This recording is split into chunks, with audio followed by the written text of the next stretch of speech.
میں ایک دعا آپ کو سکھا رہا ہوں، وہ اگر آپ سیکھ گئے اور پڑھنا شروع کیا تو انشاءاللہ دنیا اور آخرت کی تنگیوں سے اللہ ہماری حفاظت کرے گا۔ اب سنیے حدیث۔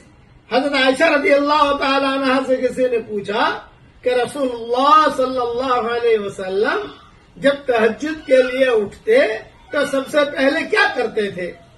حضرت عائشہ رضی اللہ تعالی عنہ نے جواب دیا، اٹھتے ہی آپ 10 مرتبہ اللہ اکبر پڑھتے تھے، پھر 10 مرتبہ الحمدللہ پڑھتے تھے، پھر 10 مرتبہ سبحان اللہ و بحمدہ پڑھتے تھے، پھر 10 مرتبہ سبحان الملک القدوس پڑھتے تھے، پھر 10 مرتبہ استغفر اللہ پڑھتے تھے، پھر 10 مرتبہ لا الہ الا اللہ پڑھتے تھے، پھر 10 مرتبہ ایک دعا پڑھتے تھے، پڑھو میرے ساتھ، اللہم انی اعوذ بک من ضیق الدنیا وضیق یوم القیامہ۔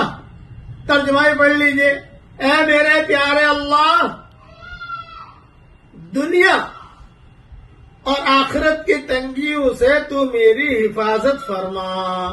یہ مضمون ابو داؤد میں ہے، جو اس کی پابندی کرے گا انشاءاللہ دنیا اور آخرت کی تنگیوں سے اللہ اس کی حفاظت کرے گا۔